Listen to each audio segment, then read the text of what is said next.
Hola, continuando con el tema, en el video anterior nos habíamos quedado acá, ¿no es cierto? Este es un paciente hombre, 45 años, que consulta por este dolor precordial punzante que es de características atípicas para como dolor anginoso. Y por lo tanto, si nosotros vamos a consultar la literatura o otras fuentes, podemos ver que las probabilidades de que tenga un Angor pectoris es de un 46%. O sea, es una probabilidad intermedia. El paciente podría tenerlo o podría no tenerlo. Y eso es complejo porque, por lo tanto, ¿qué hacemos? Eh, ¿Cómo avanzamos para...? Porque un 50% de probabilidad es casi como tirar una moneda al aire. Entonces, ¿cómo nosotros avanzamos en subir esta probabilidad de tal manera de decirle al paciente, mire, usted tiene una angina de pecho y por lo tanto tiene una cardiopatía coronaria y tiene que tratársela de tal manera, o bajarla de tal manera de decirle, mire, sabe que esto es una angustia eh, y por lo tanto se trata con ansiolíticos, otras cosas. Eh, Aquí estamos en esta situación en que estamos frente a tenemos que tomar una decisión en base que es en base a incertidumbre. Nosotros no estamos totalmente seguros que tenga una angina o no, podría tener algo mucho más leve, como una angustia, y que tiene consecuencias. Si nosotros en realidad le decimos al paciente que esta es una angustia, porque bueno, mire, sabe que con todo el problema económico que hay, que se yo, a lo mejor el señor es banquero y está angustiado porque le está cayendo la bolsa, y el paciente tenía un Angor pectoris, puede fallecer de un infarto agudo del miocardio y viceversa. Entonces, acá, asumiendo que ya no hay otras acciones clínicas que hacer, tenemos que recurrir a algún tipo de test diagnóstico. Eh, y aquí entra el tema de los test diagnósticos, ¿no es cierto? Los test diagnósticos se usan para el diagnóstico de enfermedades, que es el tema que estamos viendo en este momento, para hacer diagnósticos de screening, es decir, hacer un diagnóstico precoz, lo vamos a ver en el segundo tema, para manejar a los pacientes, ¿no es cierto? Tenemos un paciente que es diabético, que partió con una glicemia de 350 miligramos por decilitro y nosotros hemos dado tratamiento y queremos saber si el paciente está mejor y le pedimos después de un mes le pedimos una nueva glicemia para ver si el paciente ha mejorado. Y algunas personas consideran nuestro diagnóstico como respaldo ante posibles demandas por negligencia médica. Creo que ese es un uso muy poco adecuado. Con eso lo que hacemos es hacer test de más, porque en realidad cuando nosotros hacemos bien las cosas no necesitamos respaldarnos con test que no sirven, digamos. ¿Mm? Em, Ahora, para que nosotros podamos incorporar el resultado de los tests en nuestro proceso diagnóstico, vamos a subir o bajar estas probabilidades, necesitamos conocer las propiedades de los test diagnósticos. Y las propiedades de los test diagnósticos son esencialmente cuatro: la sensibilidad, la especificidad, el valor predictivo positivo y el valor predictivo negativo. Las dos primeras, la sensibilidad y la especificidad, se consideran propiedades fijas, es decir, no, no dependen de la prevalencia de la enfermedad.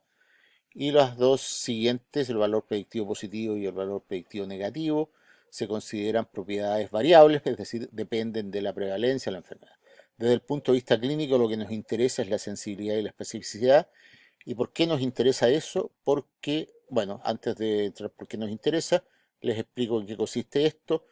La sensibilidad es eh, la proporción de verdaderos positivos dentro del total de enfermos. Aquí ustedes tienen una tabla de 2 por 2, ¿no es cierto? Aquí tenemos cuando el test sale positivo, hay pacientes que tienen la enfermedad y hay pacientes que no lo tienen, comparado con algún gold standard.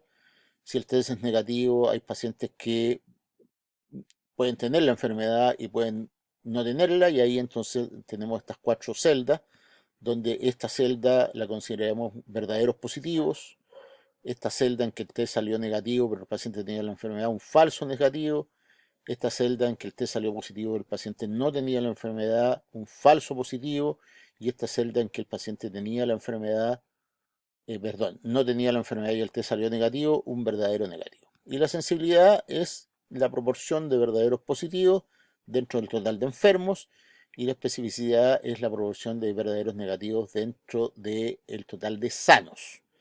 Aquí ustedes tienen el valor predictivo positivo, que sería la proporción de positivos dentro de, eh, perdón, la proporción de verdaderos positivos dentro del total de test positivos, y el valor predictivo negativo, que sería la proporción de verdaderos negativos dentro del total de test negativos. Lo que nos interesa, como les decía, desde el punto de vista clínico, es la sensibilidad y la especificidad. ¿Y por qué nos interesa eso? Porque con eso nosotros podemos calcular lo que se llama el likelihood ratio, que ahí está la fórmula cómo se calcula, porque el likelihood ratio es lo que nosotros vamos a usar para integrar el resultado en test en nuestro proceso diagnóstico. Esto se puede traducir en español como razón de probabilidades, así que también lo puedo usar en ese sentido. ¿Y cómo nosotros integramos el resultado de los tests del proceso diagnóstico? Bueno, mediante el uso del teorema de Bayes, como les había adelantado antes. Les recuerdo que en estadística las probabilidades se pueden calcular de dos maneras. Una es la forma frecuentista de calcular una probabilidad, que es la que probablemente ustedes estudiaron en su curso de estadística, que es cuando una probabilidad en ese caso es la proporción de resultados positivos de una serie de experimentos. Es decir, si nosotros tiramos, nos interesa saber cuál es la proporción de caras al tirar una moneda un montón de veces, y nosotros tiramos 100 veces una moneda y nos sale que 46 veces salió cara, bueno, la proporción en esas 100 tiradas es de 46%. Ahí tenemos nosotros una probabilidad. Y si nosotros somos suficientemente pacientes y tiramos una moneda 1 millón de veces, vamos a comprobar que en realidad en ese millón de tiradas, la mitad de las tiradas sale cara y la mitad 6.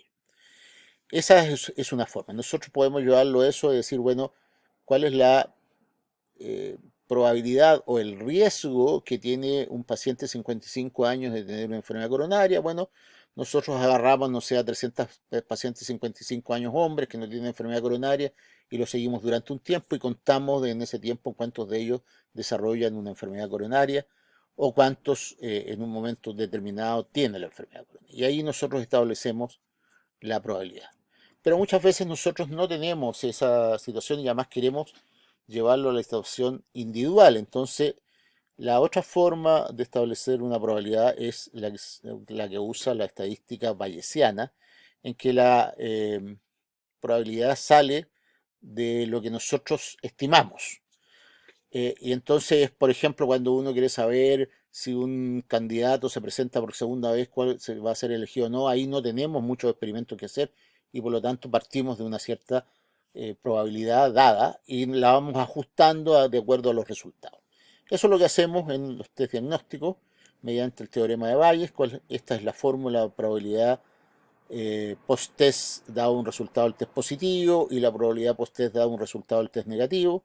Y entonces nosotros usamos estas ecuaciones para calcular el resultado post-test. Pero como esto es un poco complicado, hace muchos años alguien publicó esto que se llama el nomograma de Fagan. Aquí nosotros tenemos la probabilidad pre-test, ¿no es cierto? Aquí tenemos el likelihood ratio y aquí tenemos la probabilidad post-test. Aquí entonces volvemos a nuestro escenario. Teníamos una probabilidad de ángulo de 46% y entonces para poder avanzar en esto lo que nosotros tenemos que hacer es solicitarle un examen. En este caso le solicitamos un test de esfuerzo hace muchos años se publicó, digamos, la sensibilidad y la especificidad de este test de esfuerzo.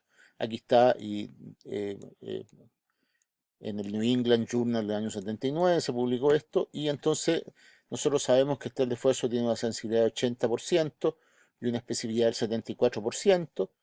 Y entonces nosotros calculamos el likelihood ratio, nos dice que cuando si el test sale positivo, el likelihood ratio es de 3. Y si el test sale negativo, el likelihood ratio es 0,3. El likelihood ratio es cuán bien discrimina el test entre sanos y enfermos. Cuando el likelihood ratio es 1 significa que el test no discrimina. En este caso, el test es más o menos, discrimina 3 veces. Hay likelihood ratio más potentes, pero discrimina. Por lo tanto, con esa información nosotros podemos avanzar y decir, mire, sabe que el enfermo tenía una probabilidad de 46%, nosotros tenemos un likelihood ratio de 3 por ahí. Si nosotros proyectamos, nos va a dar que la probabilidad post-test es de 70%. Hay formas ahora, hay algunos apps que uno puede llevar en el teléfono que le ayudan a calcular esto sin esto, pero en este momento vamos a usar este nomograma. Yo les recomiendo que descarguen este video. Yo les voy a dejar el PPT, les recomiendo que descarguen el PPT y que impriman el nomograma de Fagan para que lo usen después en los ejercicios. Y tal cual, entonces nosotros vemos que si el test de esfuerzo sale positivo, el paciente tiene un 70% de probabilidad de tener un angor pectoris, y si el test de esfuerzo es negativo, tiene un 15%.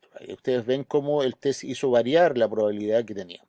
Ahora, un 70% todavía no es una probabilidad para que nosotros procedamos a hacer algo más complejo, como por ejemplo una coronografía que tiene riesgos, digamos.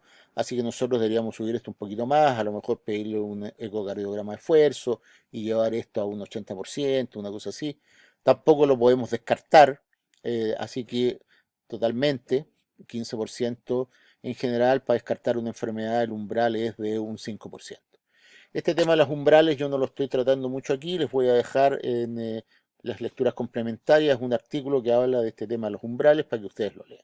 Así que aquí nosotros entonces les hemos presentado este esquema que lo vamos a ir eh, testeando con ejercicio a lo largo de todo el semestre, de cómo ustedes entonces van integrando y haciendo este procedimiento diagnóstico y cómo integran el resultado de los tests a su procedimiento diagnóstico.